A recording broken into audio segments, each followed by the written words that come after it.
You're listening to a Jimmy Dore Show bonus. Another episode of Corona Money Talk with Dylan Ratigan. Jimmy D, you're on with Dylan. Hey. Hey, all right. Everybody, friend of the show. How are you guys? I'm doing good. Super. Dylan Ratigan is here. You know Dylan Ratigan from, he's a best-selling New York Times author. He's also an award-winning Bloomberg News reporter, the host of his own show on MSNBC. He now is on a podcast with Tom Sosnoff at Tasty Trade, and he's here with us now to do Corona Money Talk. How are you, Dylan? I'm good. I mean, who knew we were going to stumble into this a couple months ago when you first called me to talk about this, when they first architected the bailout to sort of set in motion the greatest, literally the greatest robbery in the history of the world. It's amazing that we're here. It's interesting to watch it continue to evolve, and I'm glad that you've given me an opportunity to talk to you about it. Yeah, no, I'm glad that you're available. What are you noticing that is happening? Do you notice that people, like what we've posited here at this show, is that people don't know what's coming. They don't know how bad this is. Are people starting to figure out that the government is completely not helping them and they're not actually doing anything? Are they starting to wake up or no?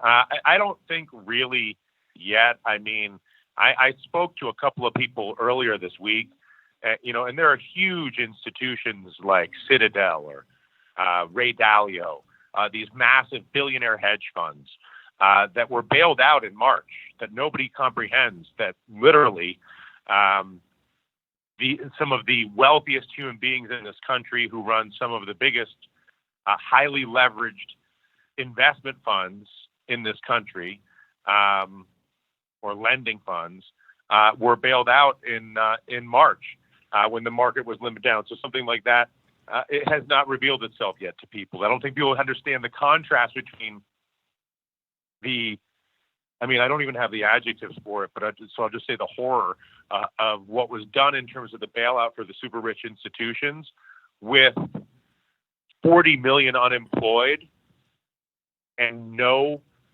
support of any kind for the unemployed, while simultaneously using the tax dollars to finance the super wealthy and the super wealthy's consolidation of ownership of resources. And I don't want to be redundant to our past conversations. I think we have to start to take what I've described and you've described and Steph's described and others around your show as fact. I think it's important that we remind people of that. But I think for these conversations to be useful, I also think we need to sort of move through time as this happens. And I think we're really now just starting to move into a period of time where people are just starting to comprehend not just how big the unemployment issue is and is going to continue to be in this country, but how directly the unemployment issue targets the most vulnerable country. And so it's not a uniform unemployment. It's actually a hyper targeted unemployment, and it's a targeted unemployment that directly seeks to unemploy those who can those who have the smallest or the shortest financial runway to endure it. And so, anyway, I mean, I was talking to some folks that were at Warren Buffett's meeting. I guess it was last week was Warren Buffett's annual meeting, and even Warren Buffett was very cautious about this entire situation, and he's sort of one of the great cheerleaders for America. And so sort of however you look at this, we're in a moment where the only reason I think there's not as much of a panic as there could be or would be is because the financial bailout, those trillions of dollars from the Federal Reserve and from the Treasury, have done an incredibly good job of supporting the stock market. That has created a false sense of security in terms of the health of our economy. I think you probably remember how people felt when the stock market was down 30 or 40%. It was going limit down every day, and people were in a panic. I think the only reason that there's any complacency right now is because the stock market has really been completely disconnected from the U.S. economy. Yes. And as a result, creates a false sense of security. Mm-hmm. At the same time, the rate of evolution of the problems is a slower evolving thing, whether it's the virus and the infection itself, or whether it's the economic trauma and the social crisis that is coming over the next couple of years, certainly in this country.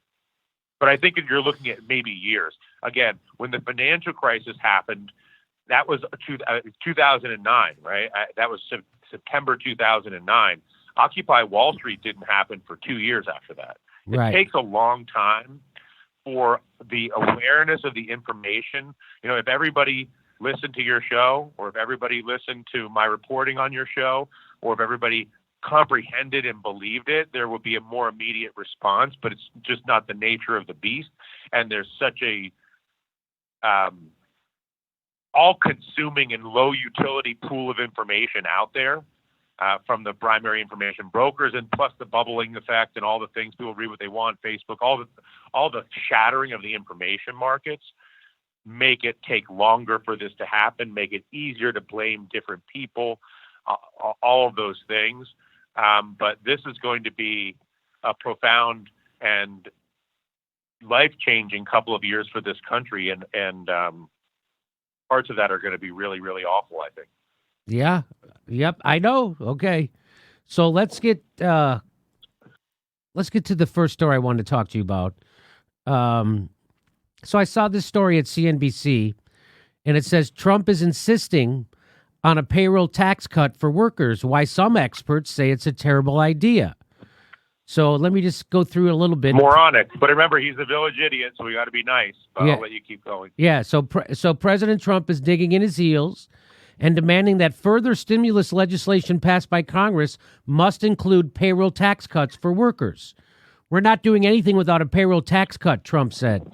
The $2 trillion CARES Act implemented by Congress gave employers a temporary reprieve from payroll taxes until the end of the year. That goes for Social Security and certain railroad retirement taxes. Now the president wants to give workers a similar cut. The main problem with the proposal is that it would go to the people who least need help. It seems that like you're deliberately targeting it to people who are in the best situation, the ones who are still working. So let me just... No, it's exactly what you described, Jimmy. And so start at the top of the decision-making tree. As soon as there's a crisis, the first people that are looked after are the multi-billionaires. So whether it's the multi-billionaire banking system participants or the multi-billionaire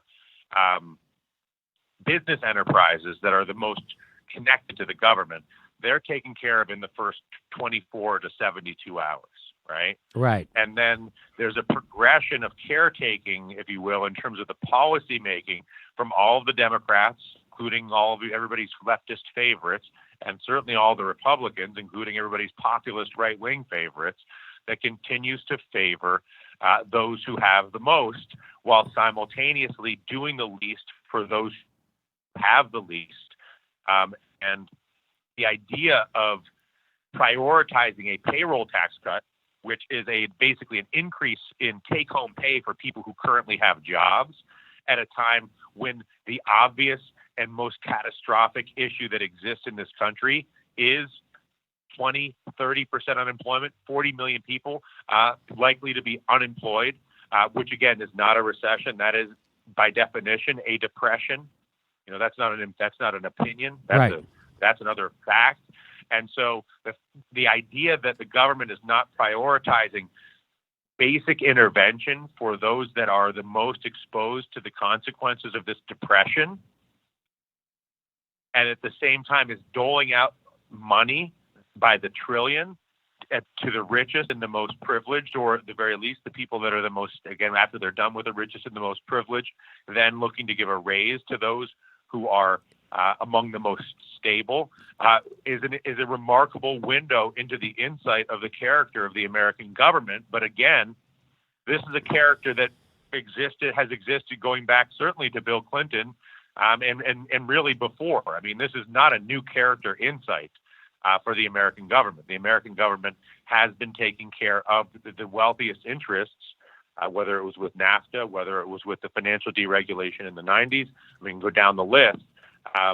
Trump is particularly offensive and crude and barbaric and murderous in his disposition and his nature, but he is in no way unique in following the standard protocol of using the government to benefit the rich, to consolidate wealth, and to destroy and deprive the most impoverished. I mean, listen, America functionally is a third world country that's hiding behind the edifice of Hollywood, Silicon Valley, Wall Street, and its military. But if you stripped away the American military, Wall Street, the Valley, and Hollywood, what you would see, and what you are seeing as a consequence of this virus, is a third world country, both in the nature of the priorities of the government and how it functions, and in the resources and opportunities that are available to the vast majority of the people who live here. So let me just explain to people what this means by what the purpose of this is, this payroll tax. So what that means is no one's putting money into Social Security, right? So that's what they mean by payroll tax.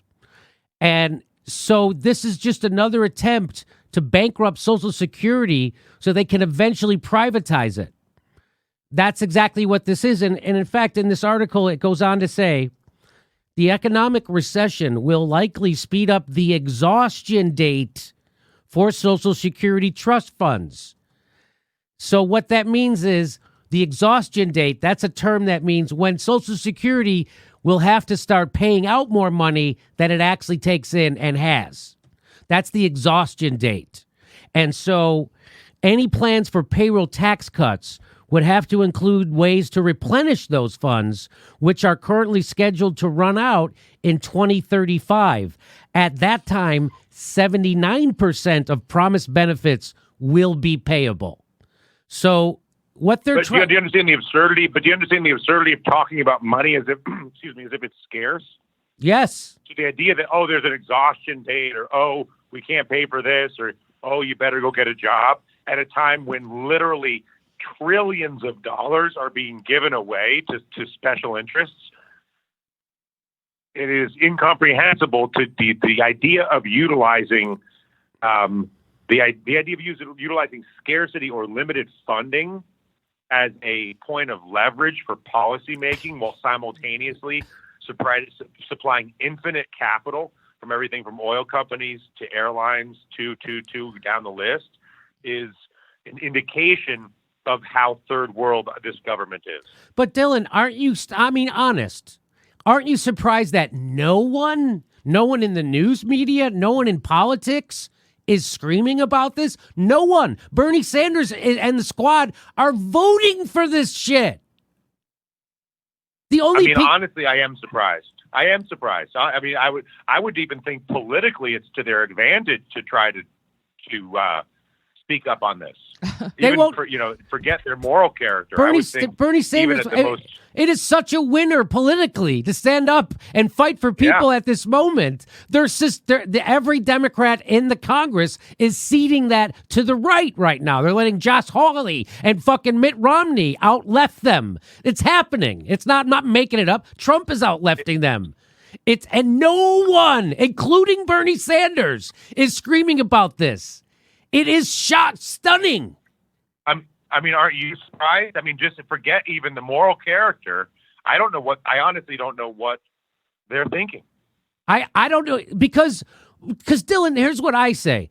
When I've had 3 Negronis, I say, what is in it for them to not give people cash payment? They've already proven they're going to print as much fucking money. It doesn't matter. What would stop them from giving $1 trillion to people? Why won't they so then the people can go out and buy shit? Like, is it now?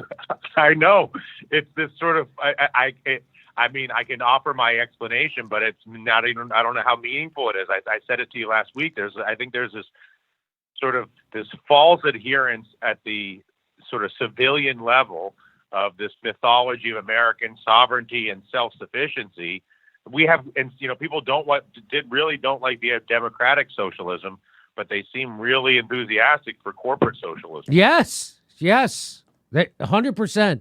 I mean, America is a corporate socialist country, and that's. I mean, listen, Leon Cooperman is one of the most rapacious hedge fund managers on Wall Street. This is a very aggressive, very experienced, ruthless money man in New York, and he came out recently and said, "Listen, some of these guys are at least smart enough to worry about the pitchforks. Yeah, it's like they're like."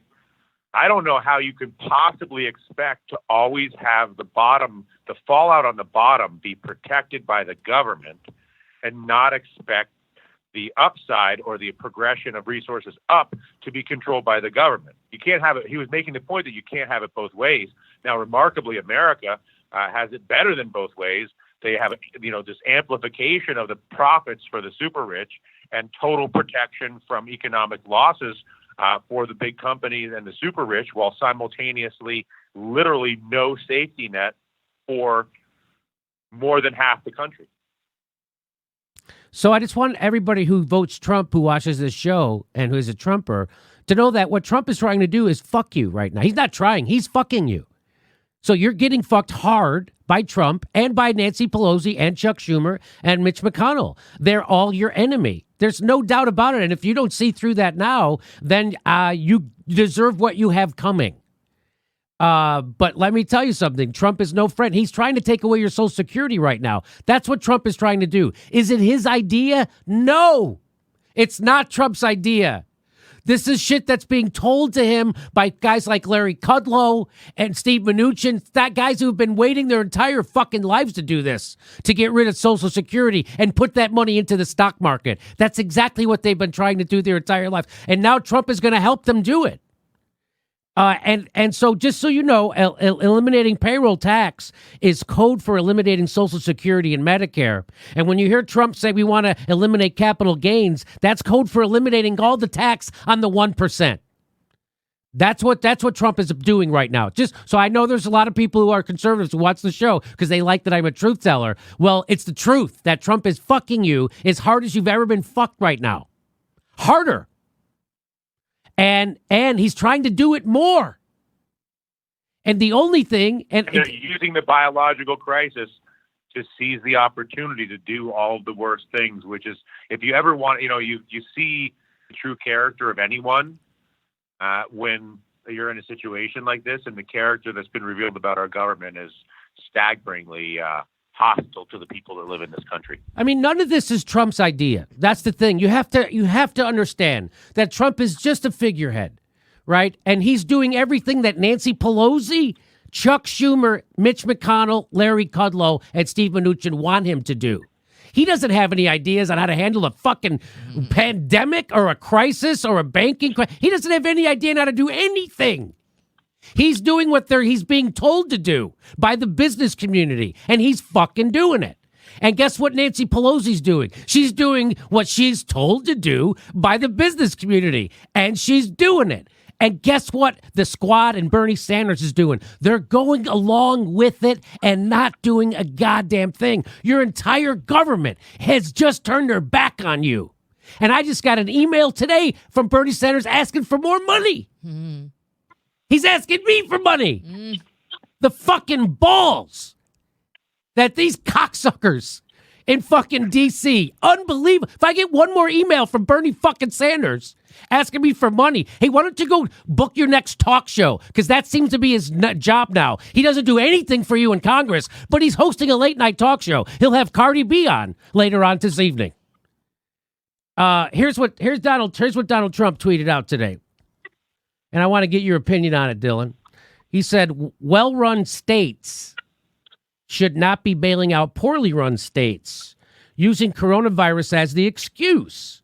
The elimination of sanctuary cities, payroll taxes, and perhaps capital gains taxes must be on the table. Also, lawsuit indemnification and business deductions for restaurants and entertainment. Now, I know he didn't write that tweet, because he doesn't know what lawsuit indemnification and business is. But I'll tell you what that means. That means when Amazon forces their people to go back to work and doesn't give them safety supplies or have them social distance correctly, they can't be sued. So that the capitalist who then sacrifices your bodies for their profits cannot be held responsible for their irresponsibility or on purpose killing you. Like what's happening at meatpacking plants right now. What's happening at what's happening at UPS, what's happening at Amazon. So what's your reaction to him saying well-run states should not be bailing out poorly run states and using the coronavirus? I mean, well, there's layers of absurdity in that, and you just did a nice assessment of it. One, we have to be a whisper away from where we were before the original union movement happened in this country. With the and I'm going to forget the name, but there's a very famous fire where a lot of people died. The Triangle Waste Factory fire. There you go. Mm-hmm. Yeah, we have to be a whisper away from that type of an event in the context of what's being discussed here relative to whether it's Amazon workers, meatpacking workers. I mean, there's so many densely populated work environments in this country where that type of an architecture of forcing people to work to do everything you just described is, I don't see how it doesn't become a catalyst for something bigger than what happened in the original union movement. One. Two, the entire supposition there, I mean, as you know, as a California taxpayer, or myself as a New York taxpayer, the implication of Trump's statement is that the states that have the bigger economic issues because they have A, the bigger economies, and B, the more aggressive lockdown policies are the ones that don't deserve quote unquote bailouts. I mean, if we're going to go down this road, I think everybody knows that for every dollar that comes to California or to New York from the federal government, $2 or $3 from our paychecks leave California and New York to go to pay for to subsidize states like Kentucky, Mitch McConnell's state, right? Right. And so the entire argument, I mean, if they want to go down this road, it's ridiculous. But trust me, if we're going to break up the United States of America, you would much rather be a resident of the country of California in terms of its wealth and resources as a nation state, or the country of New York, than the country of Kentucky. So the very suggestion that Trump wants to pit the states against each other using the federal government is a real loser for the states that Trump is for Trump's voters. So, for instance, Mitch McConnell hails from Kentucky. Now, if Kentucky goes bankrupt, guess what goes bankrupt? The teachers' pensions funds, the firemen's pensions funds, the policemen's pensions funds. So now all those people's pensions go bankrupt because Mitch McConnell wouldn't bail out his own goddamn state. How the fuck is this politically tenable? Dylan? I don't know. I mean, you have me speechless, Jimmy. I don't understand the politics. I suppose that because the politics really that were designed and created originally by Bill Clinton, really probably from before that, of lesser of two evil, where people basically no longer are given the opportunity to vote for anything that they believe in. They're just are forced to choose between who's the least abhorrent of the two candidates, with Hillary Clinton versus Donald Trump being sort of the most recent expression of that. And the thing with lesser of two evil voting is you don't have to do anything for anybody. You simply have to raise money and run a media campaign that absolutely massacres the identity of your opponent, so that however much they hate you, they hate the other one more.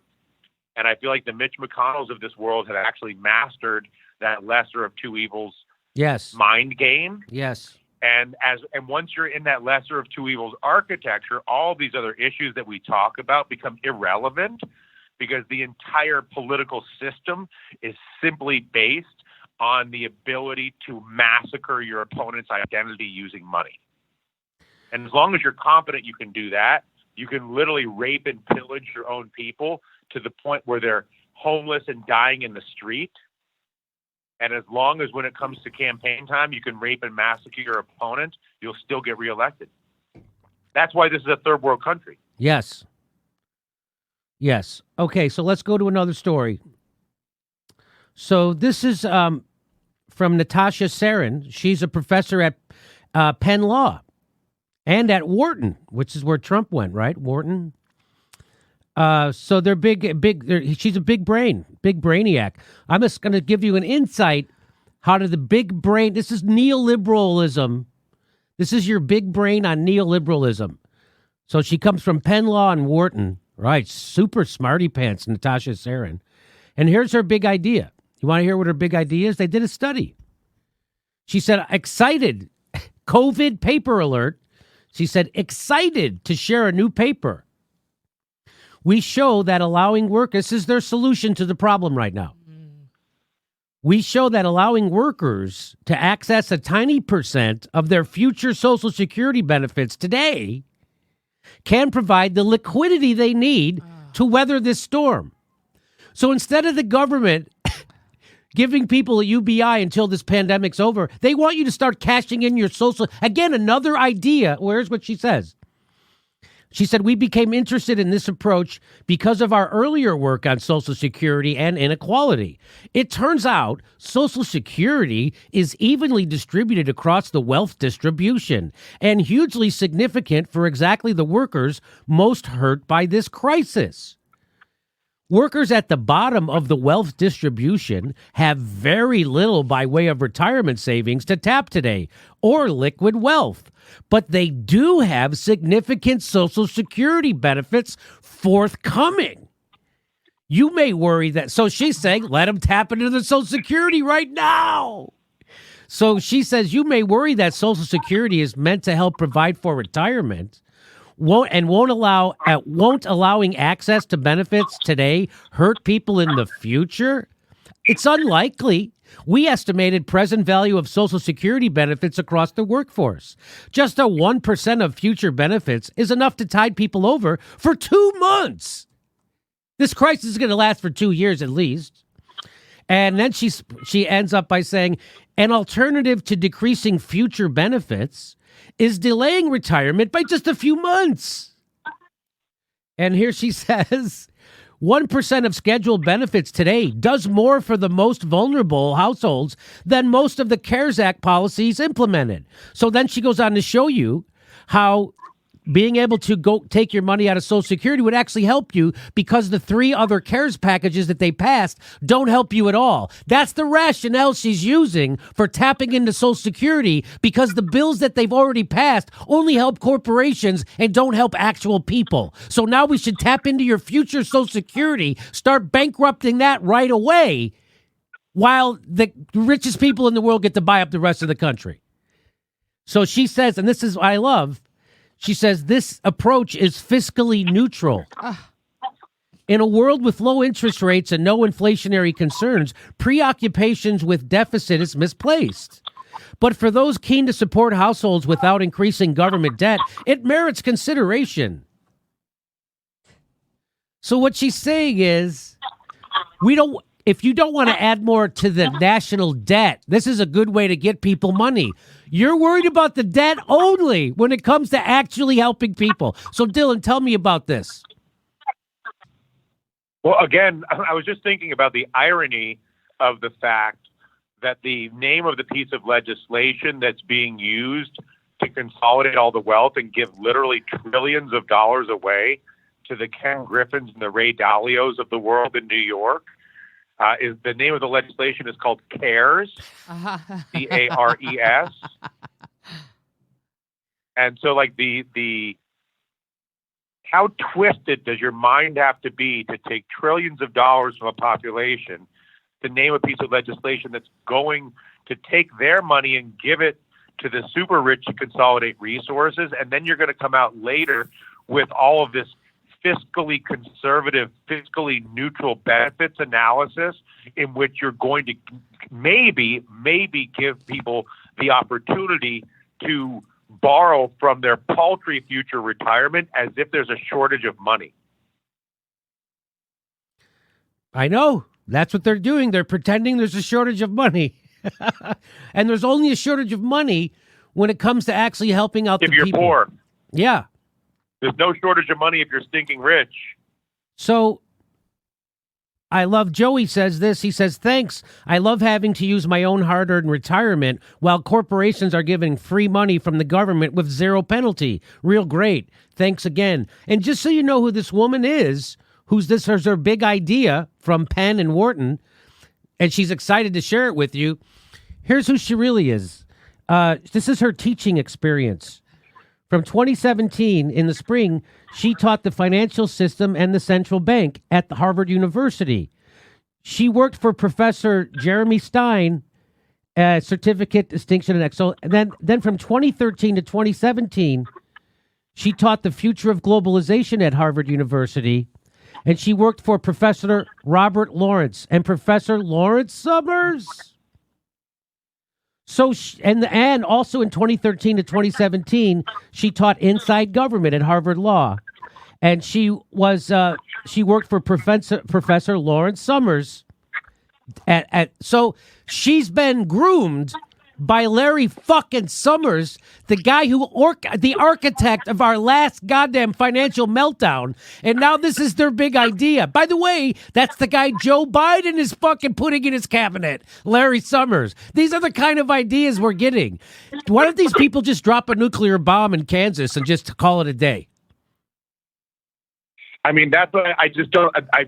I suppose the only reason why there isn't more significant social unrest is because there's both the media and the political sphere has done such a masterful job of either blaming the Democrats or blaming the Republicans or blaming the Chinese or blaming the people from Mexico or finding some boogeyman to blame, because the reality of the same group of people, whether it's the Larry Summers Mafia, whether it's the Goldman Sachs Mafia, whether they're in the Republican administration, whether they're in the Democratic administration, whether that's the Silicon Valley people that surround Nancy Pelosi, whether it's the Wall Street people that surround Chuck Schumer. It's a very small, very consistent group of people who have masterfully extorted and destroyed the core of the U.S. economy, again, going back to Clinton and all the rest of it. And at the same time, there is relatively little social disruption as a result of what's happening. It is remarkable to witness that.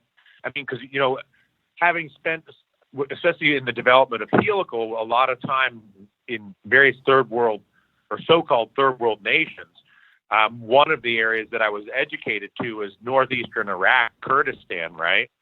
And Kurdistan there's two ruling families. One is the Barzanis, and then I forget the other family. And those families run those areas exclusively for their benefit. And the only way you can even access those families, you got to know one of the sons. It's like Jared Kushner is the equivalent of like the child of the Barzani family. If you want to get in with the U.S. government, you got to get to Jared Kushner, right? I mean, it couldn't get more third world. But the reality of what's happening here relative to the reality that exists in these other places is entirely comparable.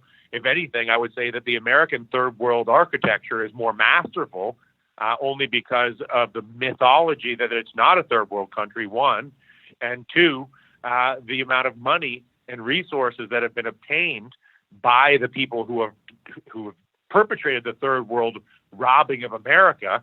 I mean, why are Bill and Hillary Clinton billionaires? I mean, it's the whole. I can go down the list. Why is Barack Obama's main agenda now to become a billionaire?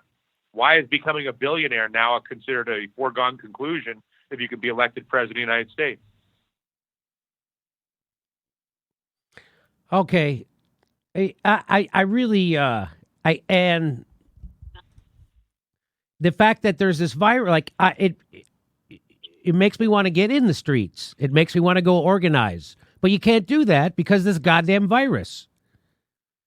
And pretty clever, huh? Pretty clever. And you turn out, I watched Chuck Schumer was on a news show on MSNBC yesterday, And they were talking like it was a normal news day, like normal problems with we've asked for this in the bill and we're going to fight for it. And they just talk like they just accept the framing. Like there's no news person that goes, "Hey, you guys are fucking over the entire country. You know there's riots coming. Why don't you do something to help people?" Like no one will say that. No, not Rachel Maddow or Chris Hayes or Jake Tapper. No one's saying it. And that's why and nobody's saying it. And by the way, in the progressive news space either, everyone's acting like you and me, Dylan. That's it. We're the only one getting animated about this. That's it. Isn't that mind blowing to you? It's hard for me to even believe. I mean, remember, you're talking to somebody who quite conspicuously lost his temper about this very issue in 2011 on the air at MSNBC, and then proceeded to not renew my contract and leave the industry forever. I find it stunning that both, my comments in 2011 in that those words that I expressed in the summer of 2011 are actually completely relevant right now today. Nothing has changed. Nothing. And I can't believe that no one else that the pool of people.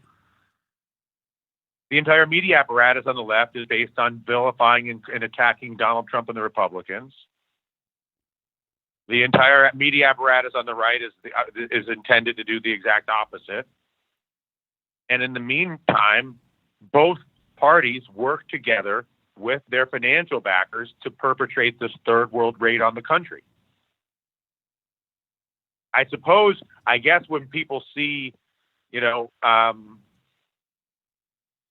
I don't know, man. I think that people are, I don't know if they don't know.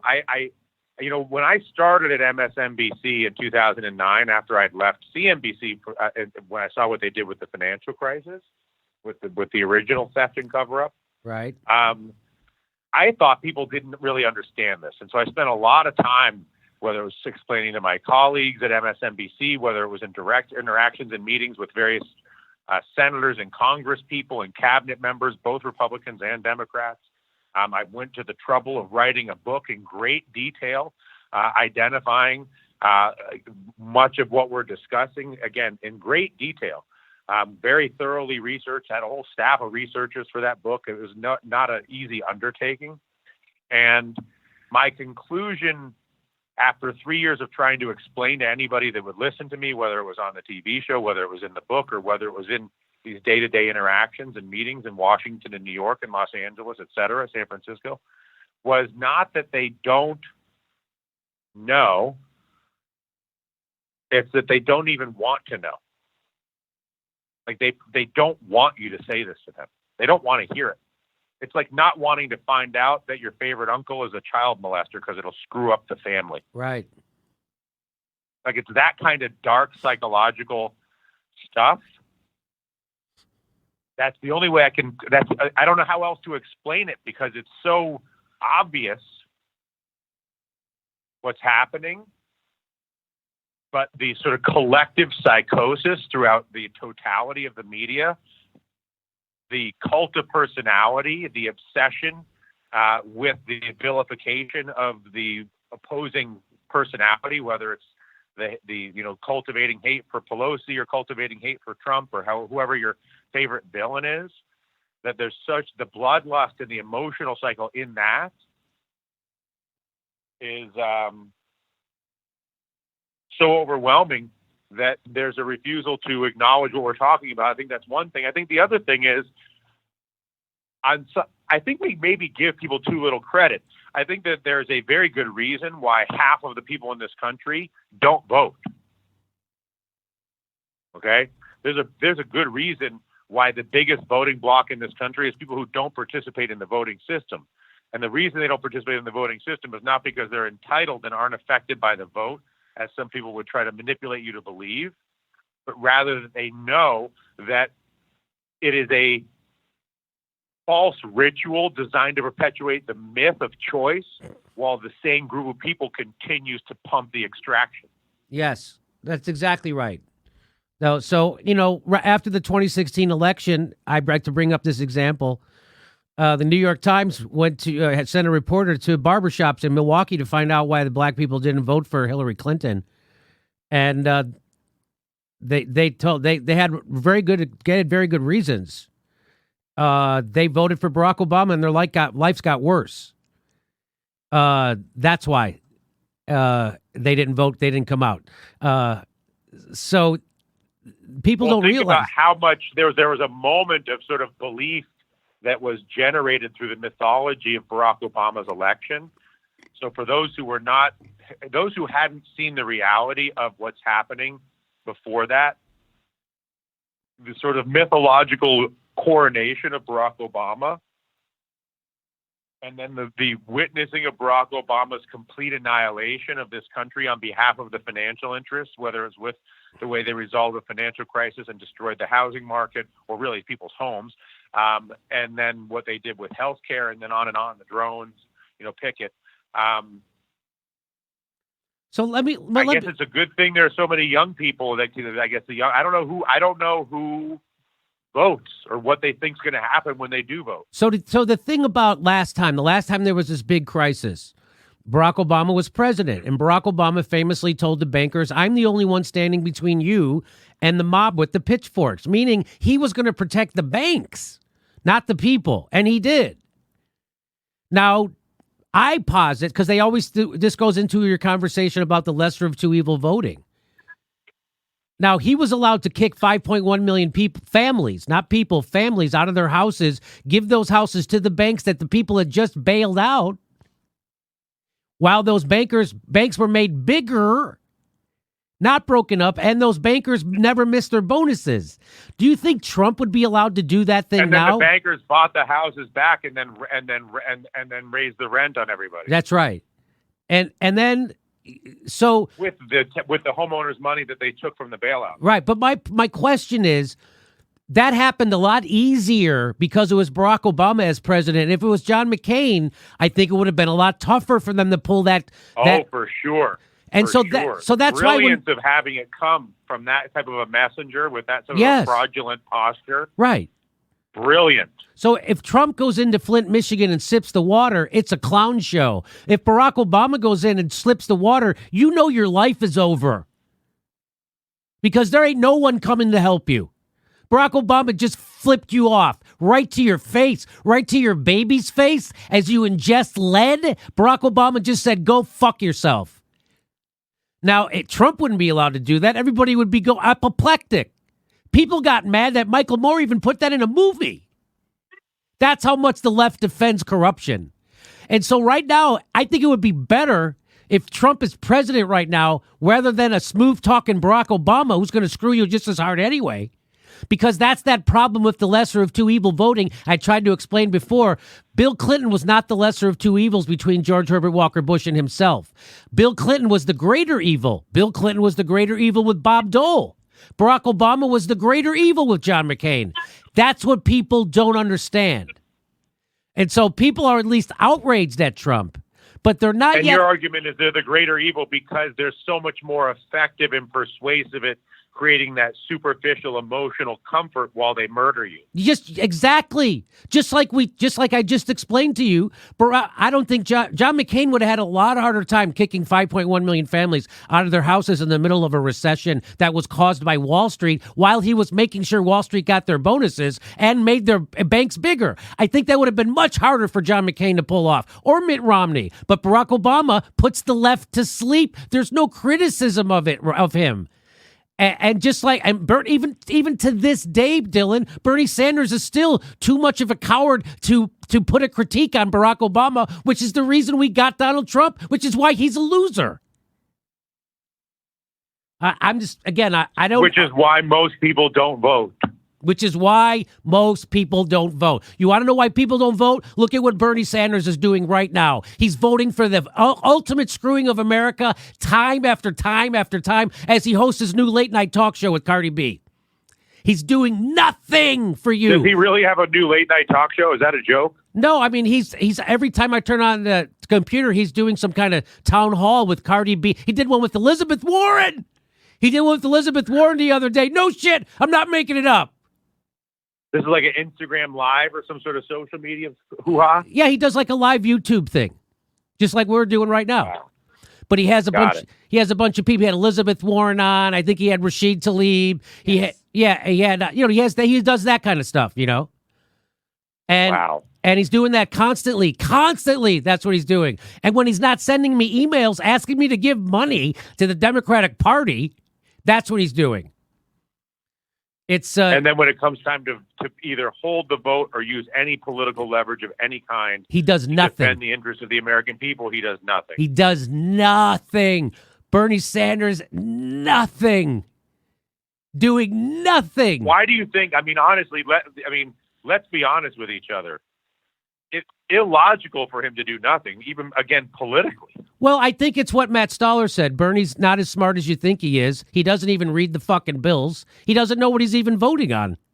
That's what I think. I think that's why he's so pathetically out of step and unable to meet this moment. I think maybe what Matt Stoller said is true. I think maybe he is lazy. Maybe he is not as smart as you think he is. And he doesn't read the bills. He doesn't even know what the fuck is going on. He can't handle a problem if it wasn't a problem in 1985 is what Matt Stoller said. And it's starting to look like that's true. What do you think? I mean, I don't know. I'm genuinely befuddled. I mean, my experiences with him, as I was probably one of the first people in cable to give him a regular platform, 10 or 15 years ago. But the more I interacted with him, my experience was that he was not big on listening in general, and very much had his sort of his dogma, his talking points, which I don't disagree with his talking points largely, right? We do need Medicare for all. The billionaires have taken over our government. It's not that I agree with all of his policy prescriptions, but I largely agree with many of the problems that he has identified in this country.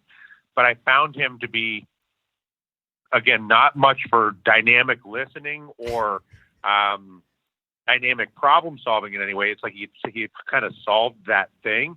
But even if what I'm saying is true, you would think that would lead him to stand up and do more a vote to block, hold the vote, all these sort of things that the Republicans never have a problem doing. I mean, Tom Coburn, who's passed away now, but when he was in the Congress as a Republican, he would stop bills left and right. He didn't care what anybody said, right? He would hold up bills just for the heck of it, and he didn't care.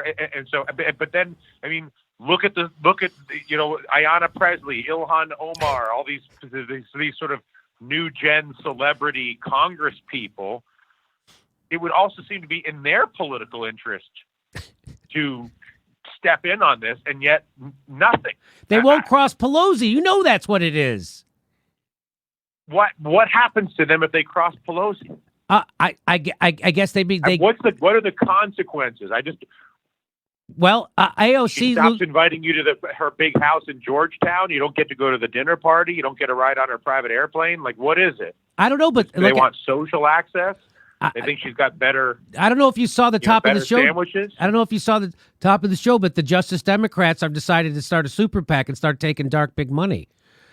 So they just immediately, they don't change the Democratic Party. The Democratic Party changes them, and they just go along. So AOC, she was touting that she got a committee assignment on the Ways and Means Committee, and that's how Nancy Pelosi controls her. So they're pretty easy to control. You know people on the left. How much does it cost to buy out somebody on the left? A steak dinner? Are you fucking kidding me?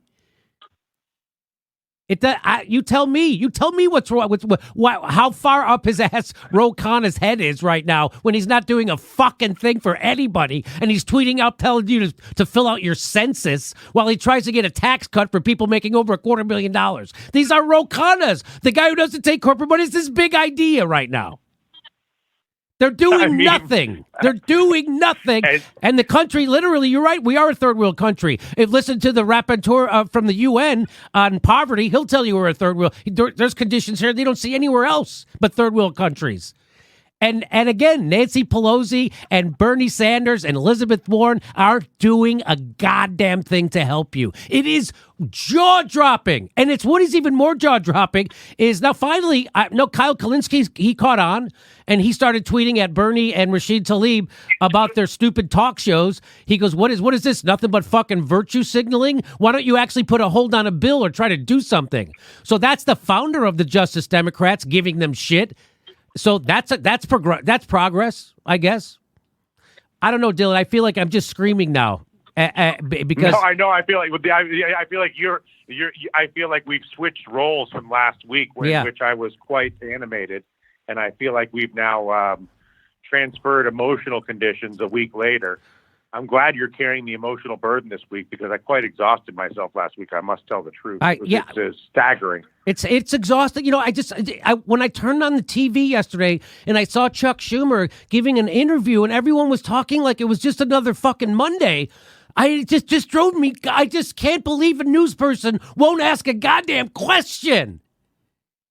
They won't ask a fucking question. They won't frame a question correctly. They won't do anything. I mean, this is remarkable.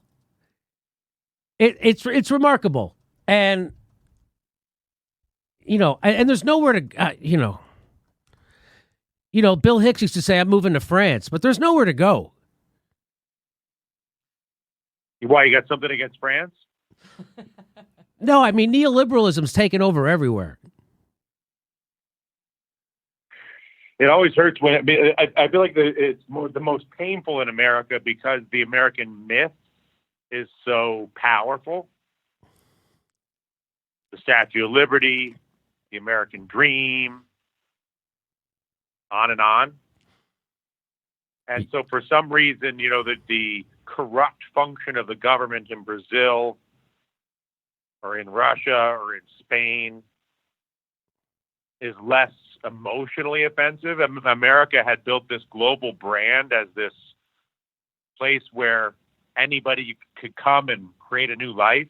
And that was true. I mean, I can look at my own family history of immigrants who had that experience, who came here and made a better life. It doesn't happen anymore. No. You remember that time George Bush, I don't know if you ever saw that video. George Bush was on stage at one of these town halls. And it's got to be 5,000 people there. And he has a woman on and she's in her 60s. And he's asking her questions like, do you work? She says, yeah, I work 3 jobs. And he goes, oh, isn't that something? 3 jobs. Isn't that uniquely American? And he said it like it was like a compliment. Like it didn't make a light bulb go off in his head. Like, what the fuck is wrong with our country where a woman in her 60s has to work 3 jobs just to make ends meet? Like that he thought that was look at how hardworking we are. Yeah, she's not 18 years old trying to save up to buy a house. She's in her 60s on her last leg about to die. And you got her working 3 jobs. I'll just never forget that. That's yeah. Anyway, but I think that speaks to the myth, right? that what evidence that would normally be obviously interpreted as evidence of a deeply unhealthy society gets reinterpreted yes. as evidence of the uniquely American strength yes. to endure. Yeah, it's like those. But this is unlike this is a depression. This is for sure an employment. This is not. This is it's gonna be different. And it's like those news stories you see where about the guy who walks 10 miles to work one way because he can't afford a car, and then finally all his coworkers bought him a car or something. Like that's that's like capitalism porn. That's a testament to American kindness. Yeah, instead of like how messed up this system is that people have to walk 10 miles to go to work. Because there's no public transportation. The guy doesn't make enough money to buy a goddamn car. He's working full time. Or the high school kid who breaks his shoulder and still goes to work at the Taco Bell. It's just amazing. These are all right. So let's do one more story before we let you go. Do you have time? Oh yeah. So this is from a guy named, I don't know how to pronounce his first name, Benjamin Applebaum. So he's a writer. He wrote a book called The Economist's Hour. There it is, The Economist's Hour. And this has to do with the meatpacking plants right now. Because right now, there's a big problem with the meatpacking plants and the ranchers or the farmers. They feel like they're being exploited by the meatpacking plants, which are a monopoly. Here we go. I'm going to read this to you. This is from his book, The Economist's Hour, and just enjoy. I'm going to read you 3 paragraphs real fast. He says, in the early 20th century, the Great Chicago Stockyard, 320 acres of cows in the middle of a crowded city, was home to 5 of the nation's largest meatpacking firms, and they were blissfully unaware of Stigler's dictum that collusion was all but impossible. They underpaid suppliers, they overcharged customers, until in 1920, the government brought them to heel under the Sherman Act. And for the next 6 decades, 60 years, through the 1970s, the 5 largest cattle-killing companies provided no more than 25% of the nation's beef. So they didn't allow any one meat company to provide more than 25% of the nation's beef. That chapter ended June 24th, 1981, when William French Smith, Ronald Reagan's longtime personal attorney and the nation's new attorney general, walked up to the Washington podium and declared the federal government planned to get out of the way of corporate concentration. Quote, we must recognize that bigness in business does not necessarily mean badness, and that success should not automatically be suspect, said Smith, whose expensive suits and carefully combed white hair spoke of his former life as a corporate lawyer. So here's the final paragraph. In 1982, the Justice Department issued new antitrust guidelines that embraced the tolerant Chicago view of corporate concentration. The meatpackers accepted the invitation. The agribusiness giant Cargill agreed to buy 3 Midwestern meatpacking plants from an agricultural cooperative. When the rival meatpacker Kenneth Monfort sued to block the deal, the Justice Department rushed to Cargill's defense, describing the merger as good for the economy. The Supreme Court agreed, and for good measure, limited challenges of future mergers. Monfort promptly sold out to another agribusiness giant, ConAgra, and by 1992, the market share of the top meatpacking firm was 71%. So what that shows you is what Ronald Reagan did was he came in, got rid of the regulation or stop enforcing the regulation that made sure we had competition in the meat business. And then because of Ronald Reagan, they got rid of that. And now the meat business, 71% of our meat is provided by one company. And now here's what I saw Fox News there's a problem happening because of this right now. And here's what Fox News has to say about it.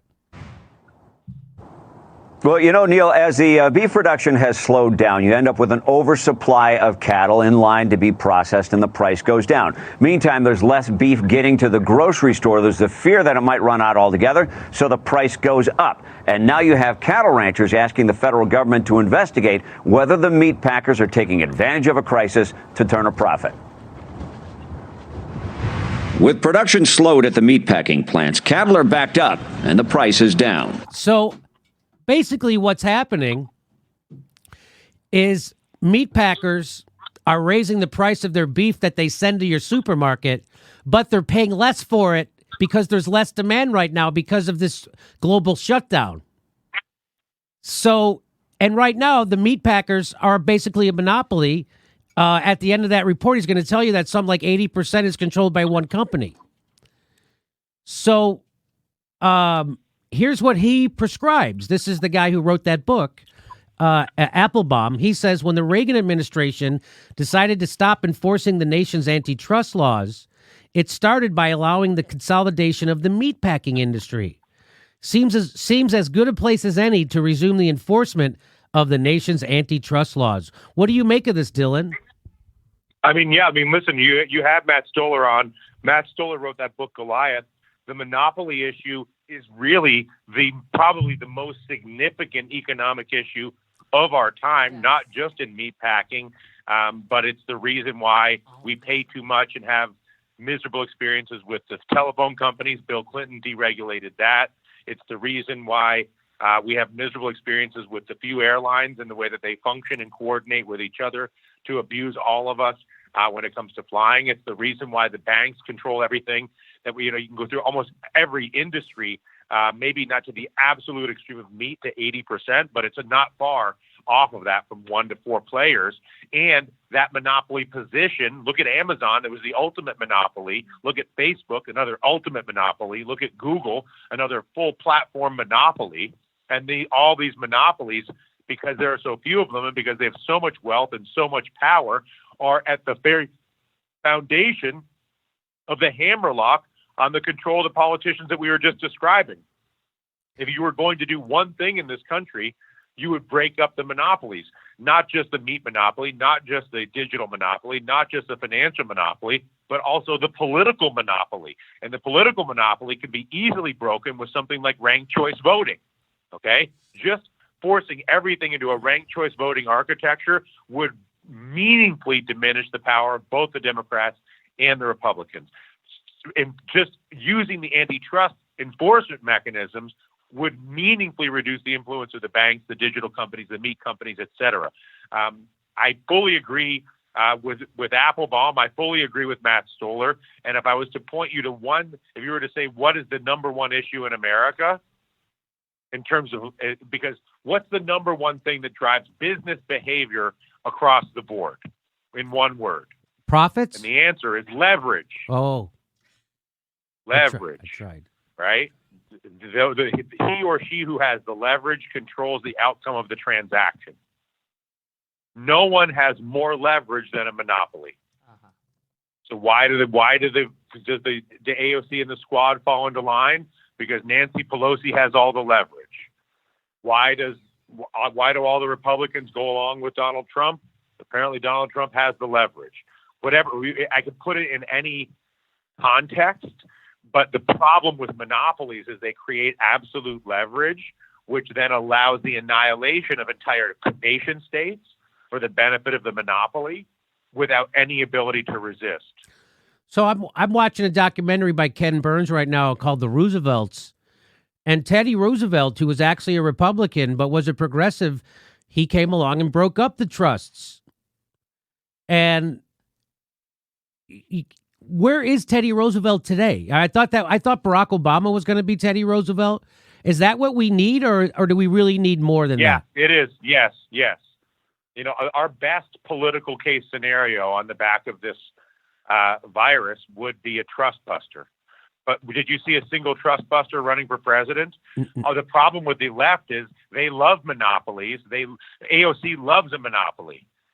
Bernie Sanders loves a monopoly. They want total centralized control of all jobs, all housing, all education, everything, right? The problem with the progressive left, and the reason I so vehemently disagree with them and find them they make my skin crawl, is because they believe that if only the right person, if only a good guy or a good girl had all the power, then they could fix everything. And anybody who believes that if you just had the right person in charge of the monopoly, if AOC was just making the decisions for everybody, we would be okay. No. Any monopoly architecture is a recipe for total destruction and abuse. And we have not yet seen that person run. But I'm hopeful that you will see a trust buster emerge in the political sphere. In fact, that could be one of our great hopes. But again, I wouldn't hold your breath. But it has happened in the past. It happened again. Boy, do we need everybody should watch that Roosevelt documentary. It is unbelievable. We're just getting into FDR. But I would say that's a reason for hope, right? I mean, because there was a time when this country was in the stranglehold of Carnegie and Rockefeller and all those characters, and now it's in the stranglehold of Bezos and the Google boys and Jamie Dimon and the bankers and all that. Well, look. That if you were to, again, put it in one, if you were to identify the single biggest issue in America, it is the monopoly, political and otherwise. And I just want people to keep this in mind too when they do the lesser of two evil voting, or when they put all their energy into electoral politics and emotion. Who passed the Clean Water Act? Richard Nixon. Who passed the Clean Air Act? Richard Nixon. Who started the EPA? Richard Nixon. Who did OSHA? Fucking Richard Nixon. Did he do that shit because he was a progressive? No. He did that shit because people got in the streets and made him fucking do that shit. That's why. And we still had a media in this country, a news media that wasn't owned by 15 billionaires, which is what we have now. We have, just like Dylan was talking about, the Goliath, the concentration of power, monopoly power. There are 6 media companies in this country. 6 media companies. Which is why I can outdo MSNBC and CNN and the Washington Post on a daily basis. Because they suck so hard that I can outdo them in my fucking garage. It's true. It's 100%. I can't disagree with you, James. 100% true. 100% true. All right. Well, ask him the question. I feel like we ended on a happy note this week. I think we have the monopoly issue. I think is an essential, a foundational issue. I think that a lot of everything we're talking about is a function of a lot of monopoly economic or monopoly political issues. And I think that part of the reason people feel so helpless is because when the counterparty has all the leverage, there's nothing you can do, which is why people then stop voting or move to overt social unrest. So I have a question for you. This is from our fan, the Big Red Bear. He says, I've asked Jimmy before, but I really want to ask Dylan Ratigan. The United States seems like it has tons of the same problems that the old USSR had. A political system incapable of reform, with incompetence and malice in huge measure. How can this not end in collapse? That's the question to you, Dylan. Yeah, I think I don't know how it doesn't end in collapse. The only way it doesn't end in collapse is with some sort of a trust buster, Teddy Roosevelt type. The parallels between the USSR and the USA are extremely close in the sense that both are functioning through a massively consolidated, corrupt monopoly power base. And any country that functions with a massively consolidated, corrupt monopoly power base is destined for collapse. So doesn't someone like Bloomberg, I mean, I know he's the oligarch. He's one of the richest guys in the world. He's worth $60-some billion. But doesn't he know, hey, we better give some money to the... I mean, it's like what FDR said. We have to give them some of our money or they're going to take all of our money. How does no one... That's what I was saying about Leon Cooperman was saying that just the other day on CNBC. Oh, really? Yeah. And what did they say back to him? Next question. Yeah. They don't. Well, I'm gonna. At least there's lots of strikes happening right now, so that's really positive. I'm happy about that. In fact, let me see. Oh, bad news! Did you hear that the coronavirus has mutated and it appears more contagious now? Did you know that? I'm just learning that from you now. The coronavirus has mutated and appears to be more contagious now. New study finds. This is from CNBC today. The coronavirus that emerged in Wuhan, China, over 4 months ago, has since mutated, and the new dominant strain spreading across the United States appears to be even more contagious, according to a new study. The new strain began spreading in Europe in early February before migrating to other parts of the world, including the United States and Canada, becoming the dominant form of the virus across the globe by the end of March. Researchers at the Los Alamos National Laboratory wrote in a 33-page report published Thursday on BioRivix. If the coronavirus doesn't subside in the summer like the seasonal flu, it could mutate further and potentially limit the effectiveness of the coronavirus vaccines being developed by scientists around the world, researchers warned. Some vaccine researchers have been using the virus's genetic sequences isolated by the health authorities early in the outbreak. So what that means is they're developing vaccines right now based on the genetic sequences isolated on the virus before it mutated. This is hard news, Bet Korber said. She also said, but please don't only be disheartened by it.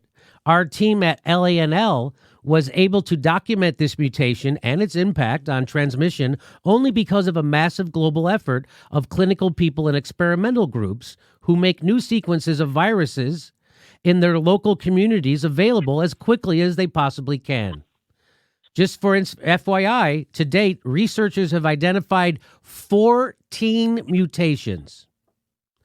So I don't know how bad that is. I don't know how good that's not good. But I guess I just have to report it. The virus is mutating. It's more contagious now than it was when it first broke out in Wuhan. So there's a good chance that in Wuhan they locked down and controlled for a virus that is different than every place else. Any comment on this, Dylan? I mean, what could I possibly say, Jimmy? I the optimist wants to tell you that maybe it could it's also possible for it to mutate into a less lethal fashion, right? Not every mutation is bad, right? And there's so much reporting at this point. I'm not sure how seriously to take any of it. We know this virus exists. We know it's bad news. We know that America is the single most irresponsible and worst country in the world at handling the issue. I don't see people abiding by this quarantine much longer. Do you? No, it's already over. I mean, it's not like we're already back to how we were, but relative to the level of discipline that existed in March or even April, weather's changing. People can't take it. They're bored. There's going to be listen, the Spanish flu had a big second round. It stands to reason this will have a big second round as well. I agree. Okay, Dylan, let's... That was some Corona money talk, I think. That was some Corona money talk. Yes.